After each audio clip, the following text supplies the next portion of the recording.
প্রশ্ন করব যে আশুরা অর্থাৎ মুহররমের 10 তারিখ আমরা সবাই পালন করি তো? করেন আপনারা পালন? জি।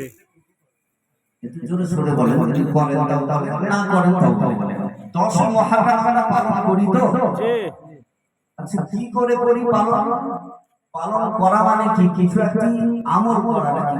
জি। কোন একটা বিষয়কে সামনে রেখে পালন করা হয়। তো এই 10 মুহররম অর্থাৎ আশুরার দিন আমরা কি করি? ম্যাক্সিমাম মুসলমানের বাড়িতে খিচুড়ি রান্না হয়, খিচুড়ি। আর গরুর মাংস, যেটা মুসলমানদের লাগবেই, মাশাআল্লাহ।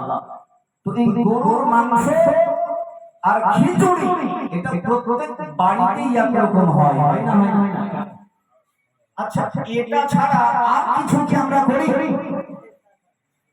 এটা ছাড়া তেমন কিছু আমরা করি না। তো আমরা মনে করি কি জানেন, যে খিচুড়ি রান্না করা আর মাংস খাওয়া, এরই নাম হচ্ছে আশুরার দিন পালন করা।